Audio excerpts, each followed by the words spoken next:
Hello friends, myself Pranav Patel. I am the CEO at Chanakya Anvikshiki Private Limited. Chanakya, or also known as Kautilya, in his theory Kautilya Arthashastra has explained wealth at 4 levels. Kautilya ने जो संपत्ति की व्याख्या दी है वो 4 स्तरों पे है. द नंबर 1 जो लेवल है जिस पे बात करते हैं वो है राष्ट्रीय वेल्थ और नेशनल वेल्थ. नंबर 2 जो वो बात करते हैं वो है सामाजिक वेल्थ और we call it the societal wealth. Number 3 he talks of is पारिवारिक संपत्ति which is like the family wealth. And number 4 he talks of is स्व संपत्ति विच इज सेल्फ वेल्थ.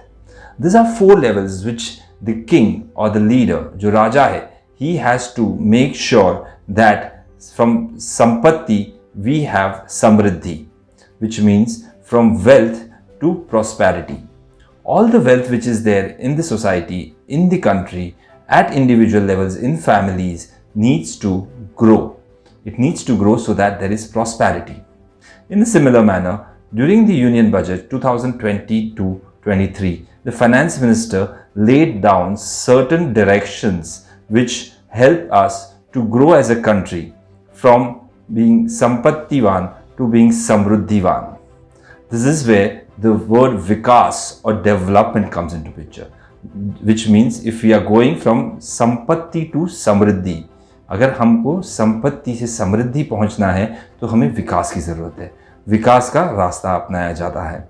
इसी संदर्भ में in the same reference Kautilya और in the अर्थशास्त्र defines 4 levels. वो 4 लेवल बताते हैं जिसके अंदर संपत्ति को समृद्धि बनाया जाता है. Number 1 he says it is wealth identification, मतलब संपत्ति कहाँ से बनानी है वो देखना, वो समझना. Number 2 he talks of is wealth creation, मतलब संपत्ति को प्राप्त करना. Number 3 he talks of wealth management, मतलब संपत्ति को संभालना. और number 4 he talks of wealth distribution, मतलब संपत्ति को समाज में वापस देना. ये 4 लेवल पे कौटिल्य बात करते हैं संपत्ति के बारे में.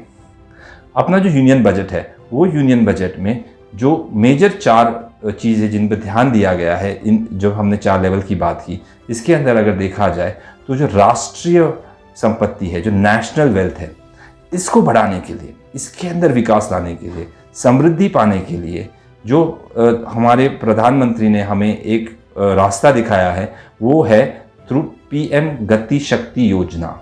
पीएम गति शक्ति योजना is basically a method to improve, to make more efficient implementation of the infrastructure projects. जो भी देश में विकास के कार्य हो रहे हैं उनको गति कैसे दी जाए. अगर भारत राष्ट्र को यहाँ से करीब $3 ट्रिलियन की इकोनॉमी से $5 ट्रिलियन की इकोनॉमी होना है तो हमें करीब 9.7% के जीडीपी ग्रोथ रेट से बढ़ना पड़ेगा अगर हमको हमारा टारगेट 2026 तक अचीव करना है. पीएम गति शक्ति योजना के अंदर यही बात को ध्यान में रख के इंफ्रास्ट्रक्चर के 7 तबक्कों को ध्यान में रखा गया है, जिसके अंदर सबसे पहले आता है road, number 2 rail, number 3 airports, number 4 ports, number 5 waterways, number 6 mass transportation, and number 7 infrastructural logistics. So these are the 7 sectors जिसके अंदर और 7 fields जिसके अंदर प्रधानमंत्री ने गति शक्ति योजना के थ्रू विकास कार्य को गतिरत करने का प्रयास किया है. नंबर 2 आता है सामाजिक संपत्ति. सामाजिक संपत्ति में आता है क्या, तो जो हमारी बजट है उसके अंदर सामाजिक संपत्ति में सबसे मेजर फोकस दिया गया है इस बार वो है health and education.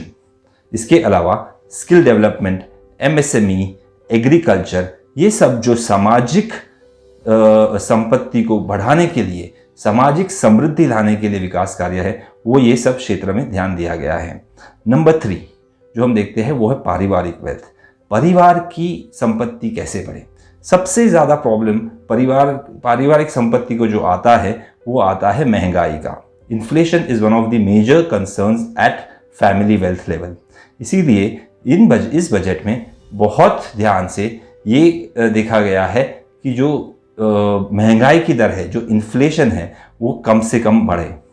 Number 3 individual wealth या स्व संपत्ति.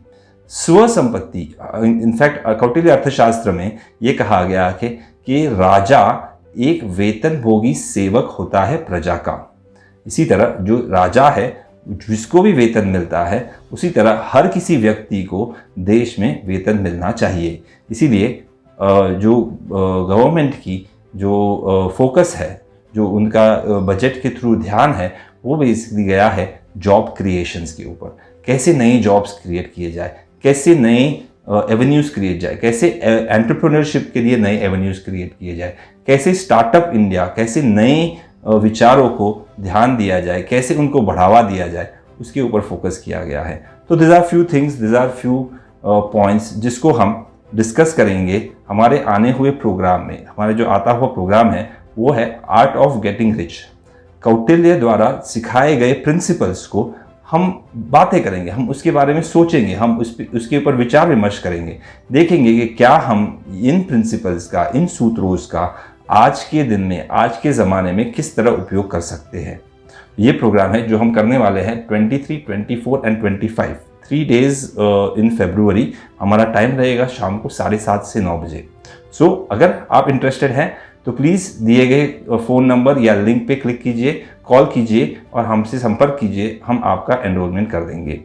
सो see you all on February 23, 24, 25। Thank you.